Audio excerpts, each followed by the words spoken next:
विश्व दिव्यांग दिवस पर दिव्यांगों को सीएम की सौगात। नेत्रहीन क्लास 1 और क्लास 2 के अधिकारियों के लिए ब्रेल प्रिंटर का ऐलान। समस्याओं के निवारण के लिए लॉन्च किया पोर्टल।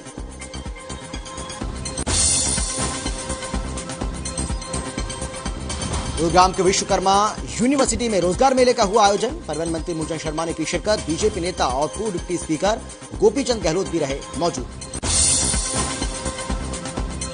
प्रदेश में फिर से बढ़ने लगे कोरोना के मामले। हरियाणा में 27 नए मामले आए सामने। कोरोना को लेकर प्रदेश सरकार हुई सख्त। 5% कैपेसिटी के साथ स्कूल खोलने का निर्णय।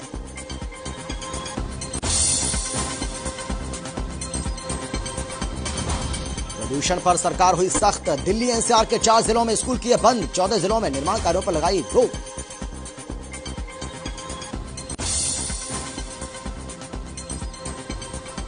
गुरुग्राम में खुले में नमाज पढ़ने को लेकर हिंदू संगठनों के नेताओं ने किया विरोध। सेक्टर 37 में नमाज के लिए चिन्हित स्थान पर लगे जय श्री राम के नारे। मौके पर पुलिस बल तैनात।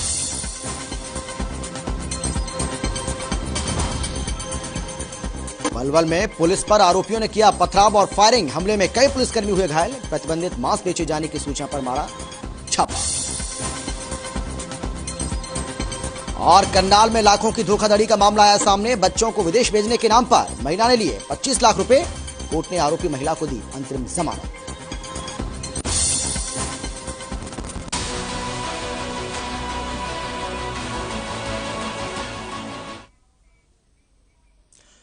नमस्कार, आप देख रहे हैं हर खबर हरियाणा और आपके साथ में हूं अमित शर्मा। वक्त है मेट्रो सिटी का। सबसे पहले बात करेंगे सोनीपत की। सोनीपत पहुंचे हरियाणा के शिक्षा मंत्री कंवरपाल गुर्जर ने किसानों की एमएसपी कानून की मांग पर कहा है कि पीएम इसकी घोषणा कर चुके हैं और इसके लिए बाकायदा बनाई जाने वाली एक कमेटी में किसानों को भी रखा जाएगा। तो वहीं किसानों पर दर्ज हुए मुकदमे वापस लेने पर कंवरपाल गुर्जर ने कहा है कि सरकार किसान आंदोलन के सभी मुकदमे वापस लेने को तैयार है।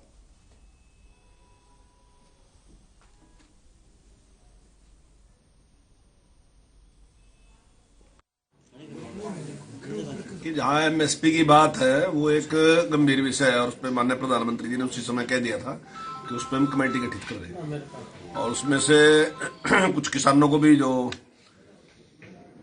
इस आंदोलन से जुड़े किसान हैं उनमें से भी कुछ लोगों को उसमें शामिल करेंगे। और मैं समझता हूं कि अब उसमें कोई इतना बड़ा विषय रहा नहीं। अब जो उन्होंने बात कही थी सर, मुकदमे वापसी की हरियाणा सरकार के पाले में गेंद है। देखिए, मुकदमे वापसी की बात जो है वो अभी हमारी बैठक हुई थी और उसमें बातचीत हुई है और माननीय मुख्यमंत्री जी कल दिल्ली गए हैं। वो उसकी सारी जानकारी उनको दे देंगे।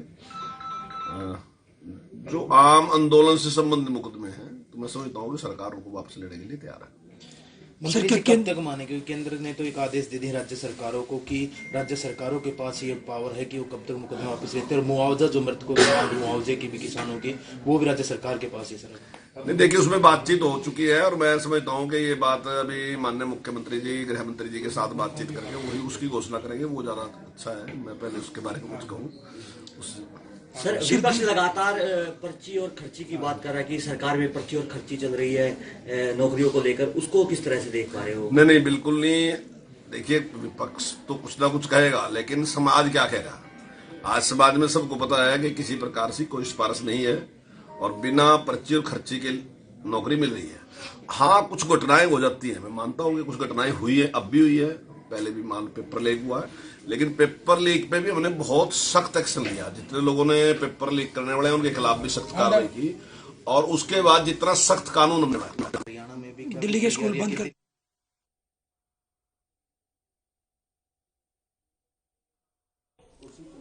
उप मुख्यमंत्री दुष्यंत चौटाला सोनीपत पहुंचे। इस दौरान उन्होंने 9 दिसंबर को झज्जर में आयोजित होने वाली जन सरोकार रैली को लेकर पार्टी कार्यकर्ताओं के साथ बैठक की है। इस दौरान उन्होंने विश्वास जताया कि 4 दिसंबर को होने वाले संयुक्त किसान मोर्चा की बैठक में किसानों के महत्वपूर्ण मुद्दों पर फैसला जरूर लिया जाएगा। हरियाणा में किसान आंदोलन के दौरान जिन किसानों पर मुकदमे दर्ज हुए उन पर सकारात्मक रूप से विचार विमर्श भी किया जा रहा है।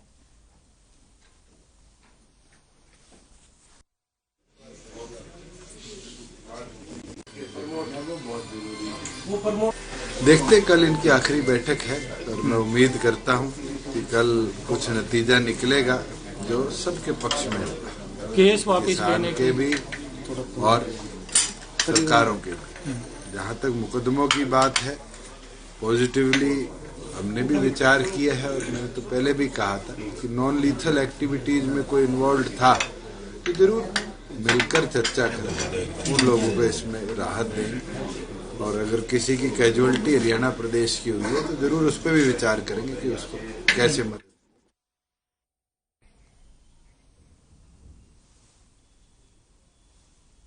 तो डिप्टी सीएम दुष्यंत चौटाला की ओर से यह कहा गया है कि किसानों की समस्या का जरूर हम निकालेंगे, उसकी पूरी कोशिश सरकार लगातार कर रही है। इसके साथ ही उन्होंने कहा है कि बात अगर एमएसपी की है तो एमएसपी पर कानून की गारंटी देने के लिए भी सरकार पूरी तरह से तैयार है।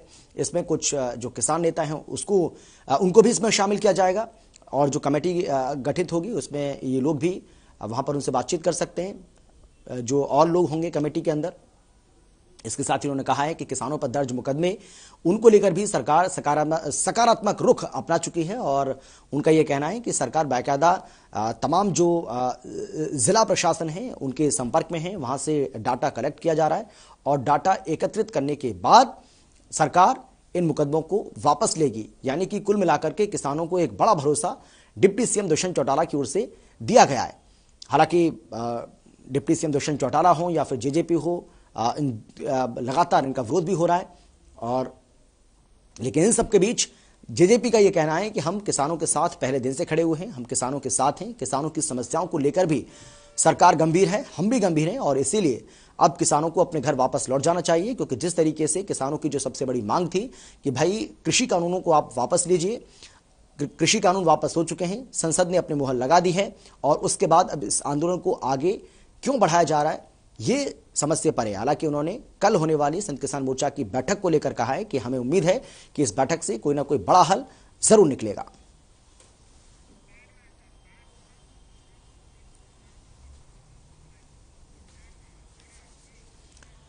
और चलिए अब रुक करेंगे सोनीपत का, जहां से हमारे संवाददाता लाजपत हमारे साथ जुड़ गए, फोन लाइन पर मौजूद हैं इस खबर पर जानकारी के साथ। लाजपत, डिप्टी सीएम दुष्यंत चौटाला ने एक बार फिर से अपनी उसी बात को दोहराया है जिसमें वो बार बार कह रहे हैं कि भाई हम किसानों के साथ हैं और किसानों की सभी समस्याओं का समाधान करने के लिए सरकार पूरी तरह से सजग है। जी बिल्कुल, देखिए आज डिप्टी सीएम जो सोनीपत पहुंचे इस बात को लेकर जरूर चर्चा हुई। मीडिया से बातचीत करते हुए कहा कि जो बातचीत है जो किसानों से जुड़ी बातें हैं उन पर सरकार जरूर गहनता से विचार कर रही है, गहनता से इस बात पर जरूर ध्यान दिया जा रहा है। लेकिन जो कल की बैठक है वो काफी अहम रहने वाली है और कल की बैठक पर भी डिप्टी सीएम दुष्यंत चौटाला ने कहा कि कल जो बैठक होनी है वो अहम बैठक है, उसमें कुछ न कुछ निरीक्षण जरूर निकल कर आ सकता है। लेकिन 3 कृषि कानूनों को जब देश के प्रधानमंत्री ने वापसी कर दिया है तो किसानों के कहीं ना कहीं चेहरे जरूर खिले हुए हैं। लेकिन यहाँ पर बात करें तो जो इस पर जो सिंधु बॉर्डर पर जो बिंदु पॉइंट है जहाँ पर किसान आंदोलन जो लीड करते हैं उस पर सियासी जो है वो गर्माती हुई नजर आ रही है। सभी राजनीतिक लोग अब इसी पर पूरे देश की आंदोलन पर नजर है। लेकिन जो कल की बैठक है वो ऐतिहासिक बैठक होगी, कल काफी बड़ी बैठक रहेगी। इसमें सभी जो उपस्थित चेहरे हैं जो किसान आंदोलन से जुड़े हुए व्यक्ति हैं इसमें कितने शामिल होते हैं, क्योंकि सबसे बड़ा जो चेहरा है इस आंदोलन को जिसने लीड दी थी 26 जनवरी के बाद वो राकेश टिकैत है और राकेश टिकैत इस बैठक में आते हैं या नहीं आते हैं वो अहम बात रहेगी। क्योंकि आंदोलन पर जो है विश्वास जो है कहीं ना कहीं किसानों ने जो राकेश टिकैत पर जो 26 जनवरी के बाद जताया था तो लगता है कहीं ना कहीं अब जो राकेश टिकैत है उस पर ही ज्यादातर विश्वास होगा। लेकिन जब 3 कृषि कानूनों पर लगातार बैठकों का दौर जारी है, एक तरफ गुरनाम चौधरी जो सबसे बड़ा चेहरा है हरियाणा की तरफ से वो बैठकों का दौर कर रहे हैं, जिससे बख्शी जत्थाबंदी जो पंजाब के हैं वो बैठकों का दौर जारी है। आम जो बड़े जो नेता हैं उनका बैठकों का दौर जारी है, तो सरकार का भी बैठकों का दौर जारी है। सरकार जो है प्रशासन के साथ जरूर बातचीत कर रही है, एक मंथन कर रही है कि आखिर जो है किसानों पर जो मामले दर्ज हैं, क्या एमएसपी की मांग है, अनेक तरह के जो मुद्दे हैं वो जो आंदोलन से जुड़े हुए हैं उन पर चर्चा जरूर जारी है। लेकिन जो कल की जो बैठक है वो काफी बड़ी बैठक है और इस बैठक पर कहीं न कहीं जो बड़ा निर्णय निकल कर आ सकता है। इस बैठक में जो कोई बड़ा फैसला लिया जा सकता है, क्योंकि इतिहास में सबसे बड़ी बैठक कल होने वाली है। क्योंकि जो 3 कृषि कानूनों की अगर बात चर्चा करें तो जो अंग्रेजों के समय जो आंदोलन चला था वो 9 महीने चला था और ये आंदोलन जो 12 महीने चला है, तो इस आंदोलन को कहीं ना कहीं जो है इतिहास के पन्नों में दर्ज करने के लिए कहीं ना कहीं जो किसान नेता है उनका मंथन कल होने वाला है। कल मंथन में क्या निकल कर आता है ये आने वाला वक्त बताएगा। कल की जो बैठक है वो ऐतिहासिक बैठक है, क्योंकि अंग्रेजों के समय जो बैठक जो चर्चा चली थी किसानों का जो मसला था वो 9 महीने चला था, 12 महीने चला है। तो ये आंदोलन जो है बिल्कुल राजपथ, आप इस बड़ी खबर पर नजर बनाए रखिएगा। अपडेट के साथ एक बार फिर से आपके पास जरूर आएंगे, लेकिन फिलहाल आपका बहुत बहुत शुक्रिया इस तमाम जानकारी के लिए, तमाम बातचीत के लिए। एक छोटे से ब्रेक के लिए हम रुक रहे हैं, फौरन लौट रहे हैं कुछ और खबरों के साथ।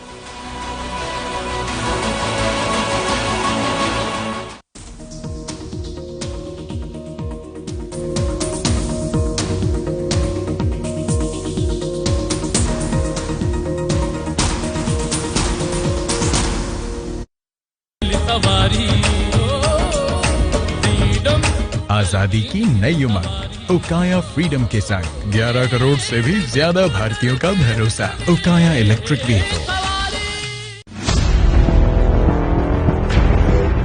खामोश जुबान, पूछती निगाहें, कहीं शोर, कहीं झांकती उम्मीदें, चुभते सवालों से अब होगा सामना। हर खबर पर जब उठेगा मसला,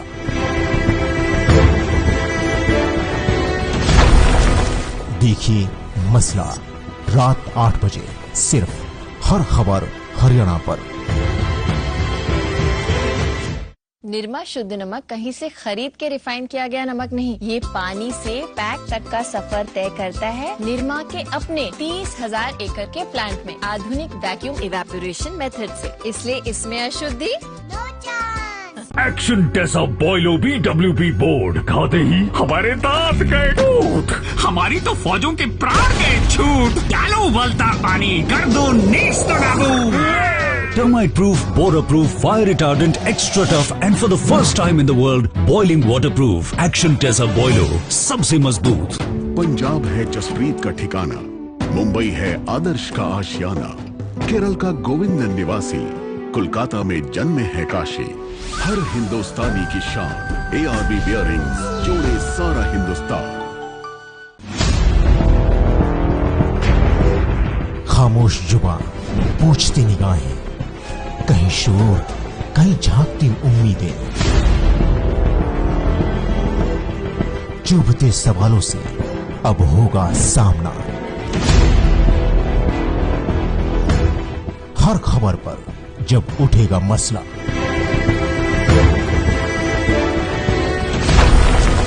देखिए मसला रात 8 बजे सिर्फ हर खबर हरियाणा पर।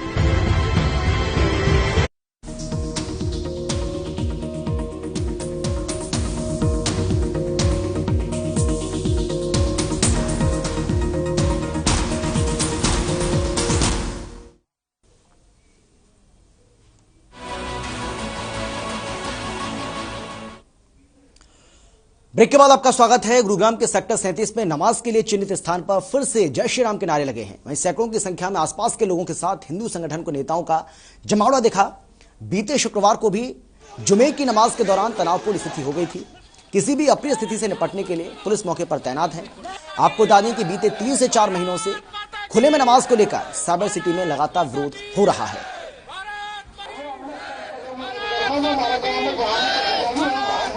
के कुछ जगह डीसी साहब ने 8 जगह कम कर दी थी, उसमें भी ये जगह चिन्हित है।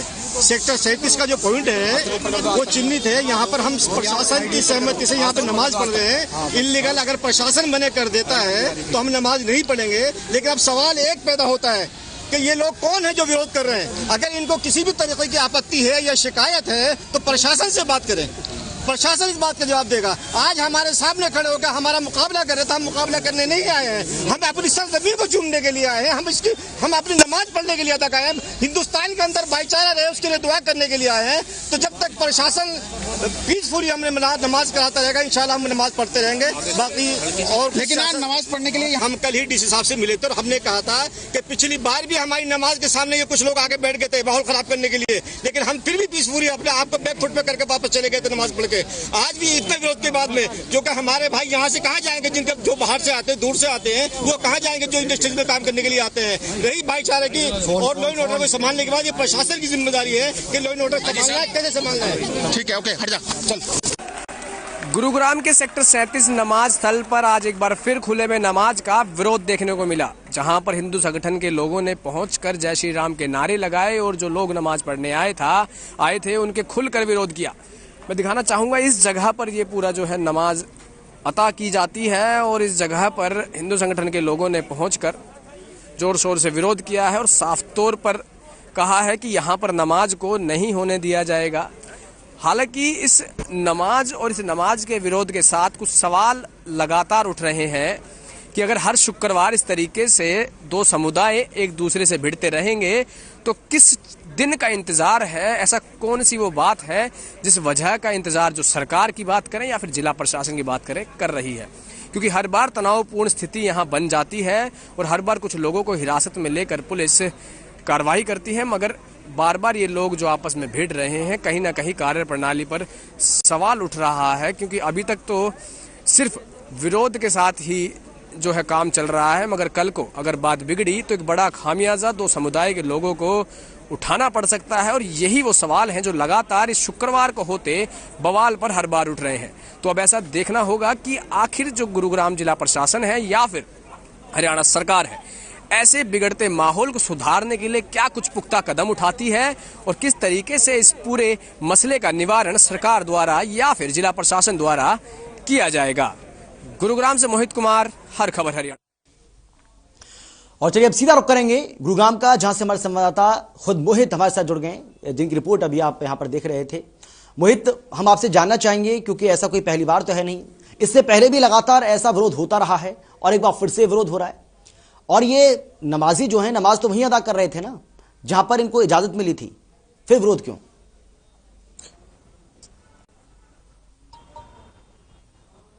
जी बिल्कुल, मैं बताना चाहूंगा आपको कि नमाज का जो मुद्दा है वो गुरुग्राम में काफी लंबे समय से जो है उछल रहा है। जो हिंदू संगठन के लोग हैं वो विरोध कर रहे हैं और इस विरोध के बीच जो मुस्लिम संगठन के लोग हैं वो भी अपने जो नमाज के स्थल हैं हर बार वहीं आकर नमाज अदा कर रहे हैं। और उनका साफ तौर पर कहना है कि अगर हमारी नमाज से कोई परेशानी लोगों को हो रही है तो हमारे खिलाफ शिकायत दें और जिला प्रशासन उनकी शिकायत से सहमत होता है तो हमारी नमाज को बंद करें। हम उनके कहने पर नहीं नमाज अदा करेंगे। मगर इन दो समुदायों की लड़ाई के अंदर सबसे बड़ा सवाल जो है लगातार एक ही बात का उठ रहा है कि हर शुक्रवार जिस तरीके से दोनों समुदाय एक दूसरे के सामने आ खड़े होते हैं, तनावपूर्ण स्थिति हो जाती है। जैसे तैसे पुलिस प्रशासन जो है स्थिति को संभालता है, मगर किसी दिन पुलिस अगर नहीं संभाल पाई तो क्या होगा? ये सवाल लगातार सरकार पर और जिला प्रशासन पर उठ रहा है। जी बिल्कुल मोहित, फिलहाल कैसे हालात बने हुए हैं? क्योंकि ये जो हालात आप बता रहे हैं आपसे कुछ देर पहले के बता रहे हैं, लेकिन क्योंकि जब भी हमने देखा है कि नमाज अदा करने के लिए पहुंचते हैं मुस्लिम संगठन के लोग या नमाजी, तो इसी तरीके से विरोध उनका होता है। तो अभी हालात कैसे हैं? सामान्य हैं? जी अभी बताना चाहूंगा कि जो 2:30 बजे जब ये नमाज पूरी अदा होकर खत्म हुई उसके बाद जो है आधा दर्जन से ज्यादा लोगों को पुलिस ने हिरासत में लिया था। और हिरासत में लेने के बाद जब तक कि जो मुस्लिम समुदाय के जो लोग थे जब तक अपनी नमाज स्थल से वापस नहीं चले गए तब तक किसी को नहीं छोड़ा गया। और अब जो है स्थिति शांतिपूर्वक है, मगर ऐसे में मुस्लिम समुदाय के लोग जो है आज बैठक कर रहे हैं और इस मुद्दे को लेकर गंभीरता से देखते हुए आज जो बातचीत है वो सेक्टर 5 शीतला माता कॉलोनी के अंदर चल रही है, जहां पर ये आपस में बात आखिर इस विरोध को किस तरीके से सरकार के सामने लाया जा सके और अपनी परेशानियों को जो मुस्लिम समुदाय के लोग हैं बयां करने के लिए बहुत जल्द कोई बड़ा फैसला लेने वाले हैं। जी चलिए, बहुत शुक्रिया आपका मोहित, इस तमाम जानकारी के लिए आपका धन्यवाद। आगे बढ़ते हैं। हरियाणा सरकार ने बढ़ते प्रदूषण के चलते एनसीआर के 4 जिलों में स्कूल बंद करने का फैसला किया है। ऐसे में अभिभावक और बच्चों से बात की है हमारी संवाददाता पूजा शर्मा ने। क्या कुछ कहा, चलिए आप सुनिए।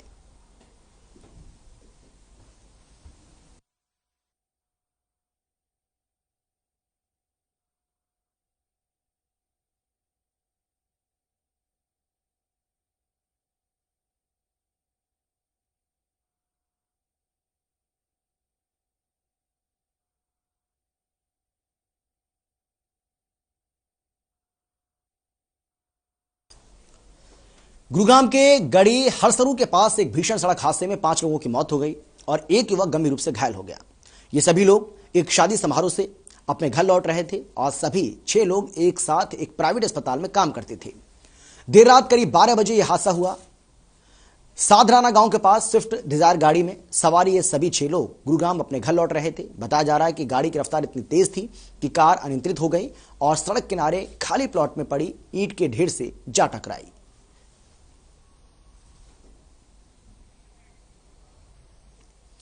तो गुरुग्राम की ये तस्वीरें आपको हम दिखा रहे हैं और इस कार की हालत को देखकर अंदाजा आप लगा सकते हैं कि किस तरीके से और कितना भयानक, कितना भयावह यह हादसा रहा होगा। शादी समारोह से बताया जा रहा है कि ये सभी जो लोग हैं वो लौट रहे थे और इसी दौरान ये हादसा हुआ है।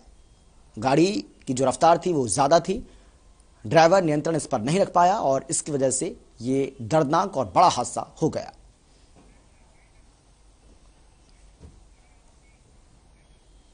और इसी के साथ मेट्रो सिटी में फिलहाल इतना ही। एक छोटे से ब्रेक के बाद फौरन लौट रहे हैं। आप देखते रहिए हर खबर हरियाणा।